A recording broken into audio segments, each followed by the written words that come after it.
What is up, guys? It's your girl, still pregnant, Chick Cactus. One more day. One more day. But today, We are going to be showcasing 5 legendary craftable weapons that you absolutely want to prioritize making and leveling up in preparation for the next season to hit Destiny 2 Season 18. Now, why is that? Because frankly, we don't know very much about Season 18. In fact, we're going to learn pretty much everything about it, including the name, the morning of with the Destiny 2 showcase. Well, there is one thing that we know 100% is coming next season, and that is the remake to all of the Arc subclasses, Arc 3.0. And if it's anything like this season with classy restoration or last season with volatile rounds, there's going to be a huge emphasis on arc builds, arc weaponry, and unique seasonal mods to push the power of those arc things even further. So, we're going over the 5 arc craftable weapons that, again, you definitely want to prioritize. So let's get things started here. So, coming in at number 5, and this is the least essential, with number 1 being what I think is the most essential to make and level up, we do have the Tarnation Grenade Launcher. So, taking a look at this thing, firstly, it's going to be rapid fire frame, which is actually capable of doing some pretty decent damage. For the barrel, it's whatever you want that's going to increase blast radius and velocity. Then you really do want spike grenades. I think this is super important. This is going to improve the overall damage output, especially when you're shooting stuff like bosses. In the first perk slot, honestly, field prep is going to be fantastic, but I think you're really going for clown cartridge. Even myself, like, I'm making this video so I can get my button gear and level this stuff up, because clown cartridge is going to give you a massive improvement to your magazine size, especially with rapid fire. You're just going to be able to put out a lot of damage, but again, field prep giving you more ammo in reserves is going to be great as well. Then for the final perk, honestly, you could go with the starting perk Danger Zone, increasing the blast radius when enemies are close by. Really good, actually, but I think what's a little bit better is chain reaction. So when you do get those kills, those enemies are going to blow up and kill more enemies. It's just going to make this thing an ad clearing monster. So definitely this has some potential. This archetype and heavy grenade launchers in general aren't performing too well, but a minor buff could change that. There's been seasons where these have been literally the best things to use in the game. Moving on from there, guys, at number 4, we have the brand new Nezarec's Whisper Glaive. So, I've really been liking glaives, actually. This is adaptive glaive, which doesn't really matter too much right now. For the haft, it's really up to you. I like something with a lot of shield duration, actually, because you're going to absorb 97% of incoming damage with the glaive shield. I've even been using glaives up to Grandmaster and really enjoying them. Then for the magazine, just keep in mind, apparently appended mag doesn't actually do anything. The magazine size stays the same, and you have to go with extended mag if you want the magazine of 7. So you could abandon that and go for something like alloy. You get 6, increase the reload, you know what I'm saying. But then I think you really are going for potentially something like Lead from Gold. I really do like this perk. It lets you, since you can only have one Finder and Scavenger because Bungie made those mods so expensive, especially with Scavengers, you usually are reserving those for heavy, and so Lead from Gold will let you get consistent ammo for this thing. But something like a Demolitionist is not going to be bad, and Impulse Amplifier is fantastic as well, improving the reload speed. The velocity really matters as well on glaives, so that's going to be great as well. Then for the last perk, Adrenaline Junkie is honestly not going to be bad, especially if you do combine it with Demolitionist, but honestly, Vorpal is going to be such a consistent damage increase against the guys you want to have a consistent damage increase against. Unstoppable Force is phenomenal, especially if you do, like me, plan on blocking a lot. 35% damage increase after taking like one shot. Frenzy is honestly not going to be bad either. So really whatever you want here, whatever has the more valuable enhanced version, it's up to you. But being an arc glaive, this thing could absolutely crack next season. But moving on from there, coming in at number 3, we have the Insidious Pulse Rifle. Now this is a raid weapon from the Vow of the Disciple, so definitely harder to get and craft, but this is an aggressive burst pulse, and that's super rare 4-round burst, especially for an energy. And then, frankly, use whatever barrel you want. For magazine, you could go with an extended mag. Appended is going to give you 8 extra rounds, which is not bad. Or you could go with something like Flared Magwell to improve the reload speed. And frankly, this has PvP applications. It's actually pretty good in the Crucible. So something like Accurize just for that improvement to stats is also an option.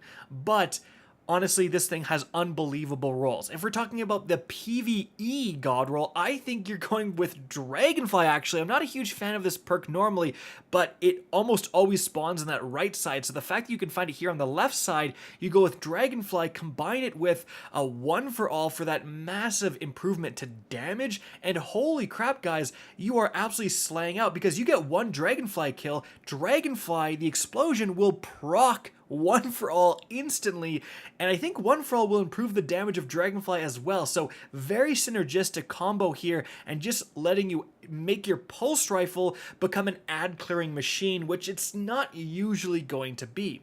However, you could also go with the role of, something like a Demolitionist, or even keep Dragonfly, frankly, and then go with Adaptive Munitions. This thing has been phenomenal for higher level content. Anything with match game, it's going to be very, very good. But you could also go with the PvP role, and honestly, I think that's Rapid Hit, because remember, with a 4-round burst, 1 burst of Rapid Hit will give you ×4 Rapid Hit. Insane, and you're combining that with most likely Rampage here for that consistent damage increase. You're going to be absolutely bodying people in the Crucible. So a lot of good options here, and it's pretty crazy this is only coming in at number 3.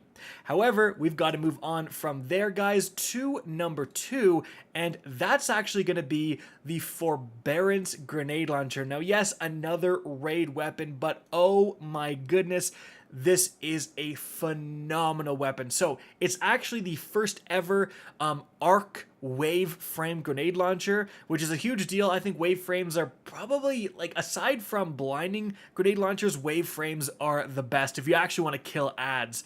And then for your barrel, the blast radius really isn't going to be affected. As you can see, it stays at 100, and even lowering it doesn't really matter. So just get the most velocity you can out of it without hurting your other stats too much. Then you've got really high velocity rounds, what you want. Again, you want velocity. Then, oh my goodness, this can get Ambitious Assassin, and for a grenade launcher, that's fantastic, but I've also seen people go with Unrelenting. Very easy to get rapid kills with a grenade launcher, as you can imagine in PvE, so this thing is going to be triggering a lot, and even Enhanced Unrelenting, again, is very good for survivability. But I, again, am going with Ambitious for that second round, and combining that with Chain Reaction. This is amazing. This is the first ever wave frame that can get chain reaction. So when you get those kills, those enemies are going to explode and cause more kills. So you're pretty much always triggering Ambitious Assassin. Really, really powerful combo here, especially with Arc 3.0, just getting so many arc kills because chain reaction counts as arc damage as well, I believe, so you could potentially do some insane stuff here. But you could go with something like, as you can imagine, 1-for-all with a wave frame, going to be very easy to trigger for extra damage. Even Golden Tricorn can give you some big damage if you can trigger it. A lot of good combos here. This is just like, you can't go wrong with the Forbearance. Like, just such a phenomenal weapon, and this is something I really predict to be one of the most used weapons next season. But it's not number 1. In fact, number 1 is actually going to go here to the Sweet Sorrow Auto Rifle. Again, this thing is unreal, and luckily not a raid weapon, so a lot of people have access to this thing. So it is a rapid fire frame, which is actually a pretty decent auto rifle archetype.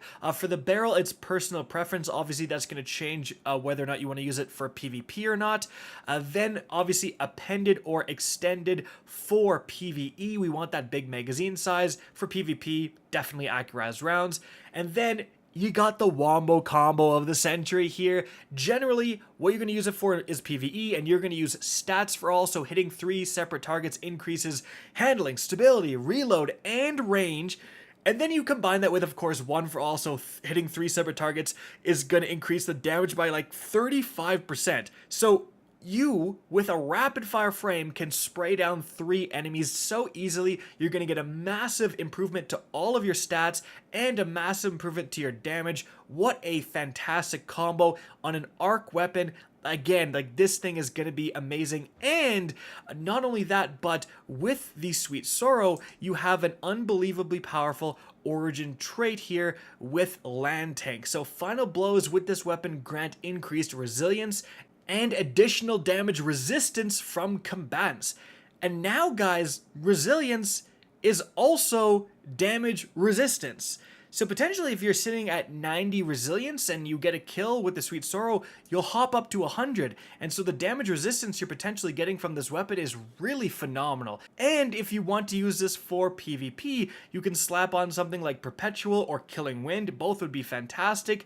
And then probably just tap the trigger for that massive improvement to your accuracy. And you've got a very, very solid, weapon here. So again, this thing is really, it just has everything you want. A really good and viable origin trait for PvE, the wombo combo of the Sentry that works perfectly with its intrinsic frame, and just an overall great weapon that's so accessible for so many players. Probably the weapon I would prioritize the most when it comes to leveling up. Like me, myself, I really want to go and get the enhanced perks on this thing, enhanced stats for all, combined with enhanced one for all, just going to improve the duration of those things so I have those benefits for longer. So definitely get crafting, gamers. That is it for the video. Hope you guys enjoyed and found this informative. If you did, please remember to help me out by simply rating and especially sharing this video. If you guys want to see more Destiny 2 content similar to this, don't be afraid to slap that subscribe button. If you want to get in touch with me and keep up to date with the latest channel activity,